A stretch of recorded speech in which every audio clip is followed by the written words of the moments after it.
Uh, Very good evening. Now, in my last lecture, I had given idea for the financial leverage. Now, financial leverage we have already completed.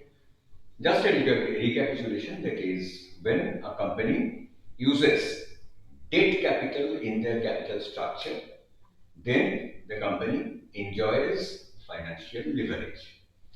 I explained that through an example. Now, we already know that there are three types of leverages: financial leverage, operating leverage, and combined leverage. So, today I'll discuss about the operating leverage. Now, what is how the operating leverage helps the company? Now, when a company uses fixed cost in its cost structure, then it can be said that the company is enjoying operating leverage. But operating leverage is high risk leverage. We have seen in my earlier lecture that how financial leverage can be risky for the company if not used judiciously. Now, operating leverage, it is same thing. Operating leverage is such a sensitive leverage, that is, if a company is enjoying high operating leverage, that means high fixed cost company has, so in that case, what may happen? If the sales increase, for example, by 1 unit, the profit may increase by even 4 to 5 units. Now, this is of great benefit for the company, but what is the opposite side? Say, let us say the negative side.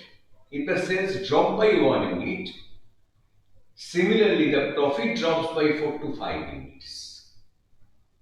That's why operating leverage is considered as a risky leverage.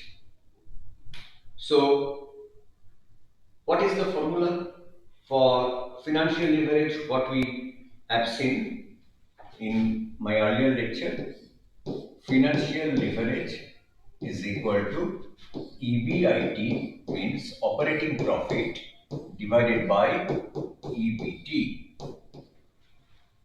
earning before interest and tax, divided by earning before tax. Operating leverage is equal to contribution by EBIT. Contribution by EBIT. Now, where C stands for contribution.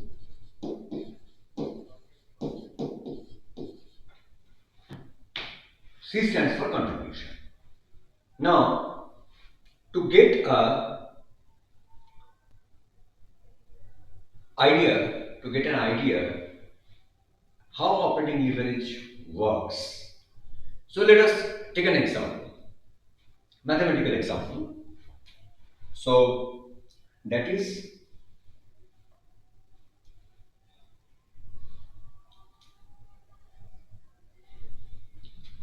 say a company has three different levels of production. For levels A, say for levels A, B and C, different types of levels. Now, say for level A, unit produced, say 4,000, level B 5,000, level C 6,000. Okay. Now, selling price per unit.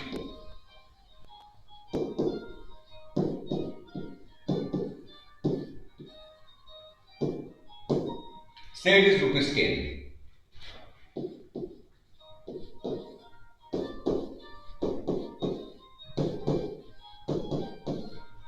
Selling price per unit is fixed at all levels. So it is rupees 10. Now, total sales at different volumes. It is 40,000.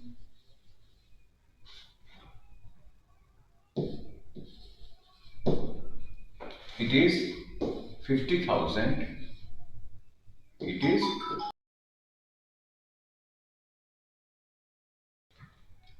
now less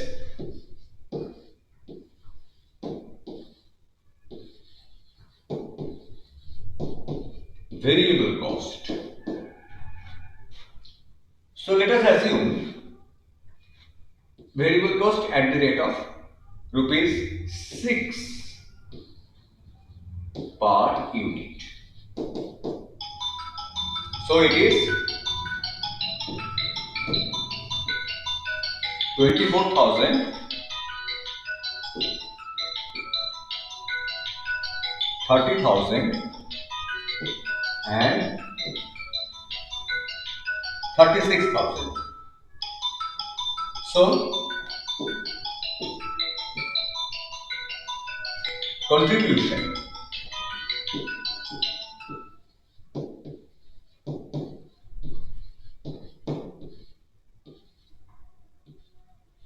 is 16,000.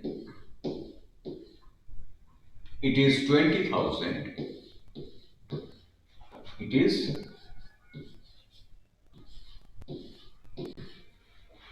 24,000. Now, less fixed cost. So, it is fixed cost for the company, say 16,000, 16,000 and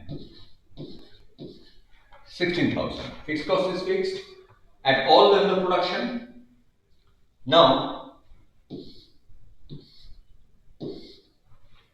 here it is EBIT or operating profit. OP stands for operating profit. It is 0. It is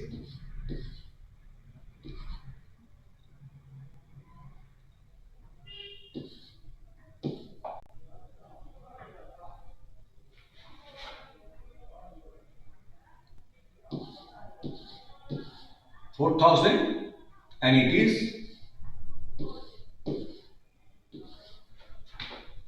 8,000. Okay. Now, the question is, you see, the fixed cost is fixed at all levels of production, but when the production unit is increased by 1,000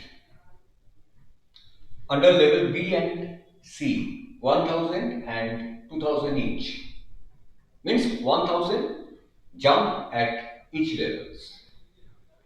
So operating profit, it is increased by say 0 to 4,000, 4,000 to 8,000.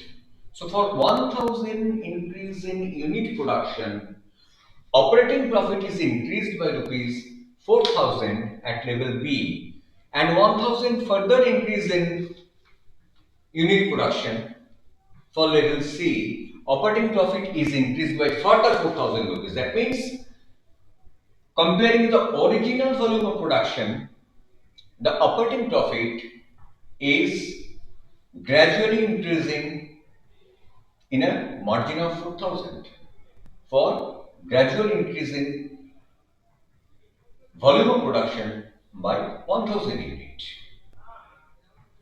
That is because of the fixed cost. Presence of fixed cost, this thing is happening. Now question is, I have used here, see, contribution, one term I have used. So what is this? Basically with operating leverage, there is a relation with CVP, cost volume profit analysis and break-even analysis. So let us consider that. It is, what is the basic equation for CVP analysis? S minus V equals to A plus P equals to C, where S stands for sales, V stands for variable cost, F stands for fixed cost, P stands for profit, and C stands for contribution.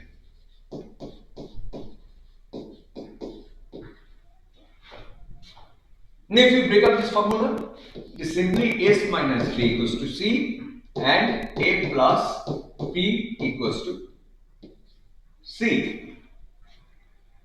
So let us come back to the previous slide. That is, here contribution is what I have shown, sales minus variable cost equal to contribution, and contribution minus fixed cost equal to operating profit. So again if we see, sales minus variable cost equal to contribution, already we have seen in the earlier example, and this in turn means contribution minus fixed cost equals to profit. Contribution minus fixed cost equal to profit. This profit means it is EBIT or operating profit. I think that up to this part is clear. Now, to understand how it is related to the break-even point concept, because all these things are used in calculation of break-even point. So here we can show that break-even point, if it is calculated in terms of unit sales unit, so that is equal to fixed cost divided by contribution per unit.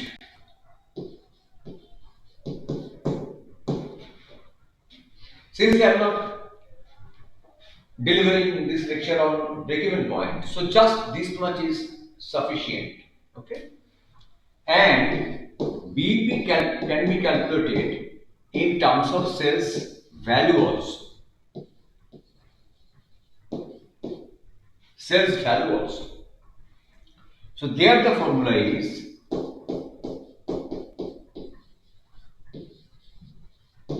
fixed cost divided by PV ratio. PV ratio means profit volume ratio. So PV ratio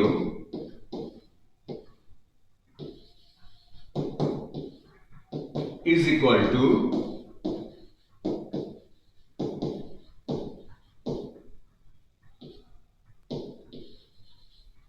contribution by sales. Now, PV ratio means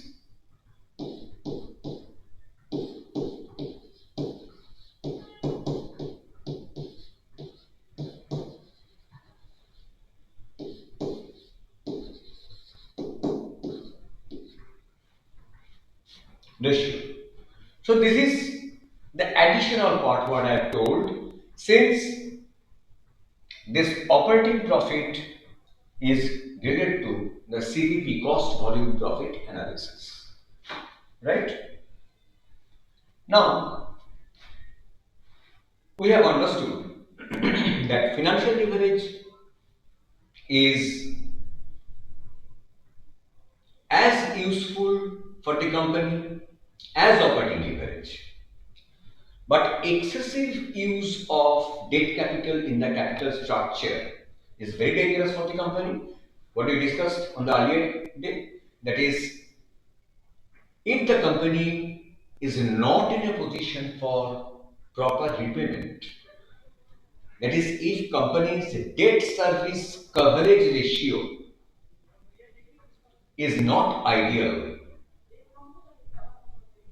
or in easy term, if we say that if the company's debt repayment capacity is not sufficient, then the company may come into debt trap while using excessive debt than the ideal. In case of operating leverage, okay, if the company comes under debt trap, what happens? Company will lose, may lose, not will lose, company may lose the operational control, or if it is very high, then the suppliers of the debt capital, they may claim that okay, you can't repay our debt, so convert it into in your equity so that we can be the partner, we can be the member of the company. Now, by chance, in this way, the shareholding pattern changes. Say, the suppliers of the fund, if they are converted into they become the shareholder, and if they hold more than 51% share of the company, then if they wish, they may topple the management, existing management also. That means company's existing management will totally lose the control for day-to-day operation. Every time they will be answerable to their new converted shareholders. And for operating leverage, as I told at the very beginning, why it is risky? Because if sales volume increases by 1 unit, the operating profit will increase by say 3 to 4 units or 5 units, I mean 5 times. Okay. Now question is the reverse thing. Always we have to go by a defensive mode basically, because extra aggressiveness is not good for any company. So on the negative side, if the sales drop by 1 unit, operating profit will drop by say 4 to 5 units.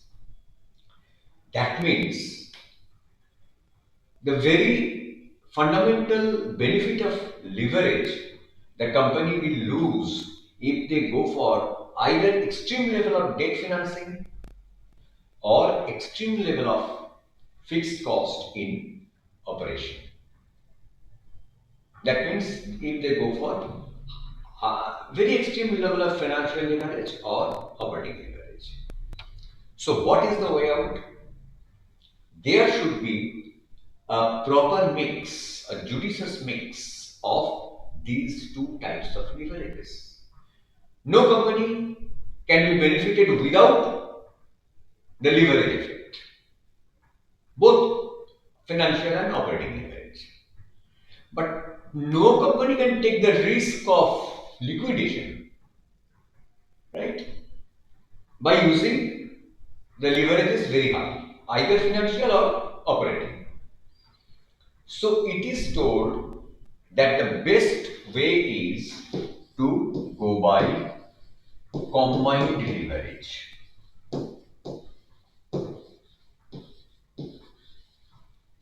Combined leverage, which is nothing but financial leverage into operating leverage. Or directly what you can say, EBIT by EBT, earning before interest and tax by earning before tax, multiplied by contribution by EBIT. That means if we scratch these two, we will get C by EBT. Contribution by EBT. That is basically the combined leverage, and all the companies want to optimize the leverage effect by using this combined leverage. I'm not telling maximizing the leverage effect. Maximizing, already I have discussed how dangerous it can be. Or minimizing, also it is not profitable for the company. Therefore, the ideal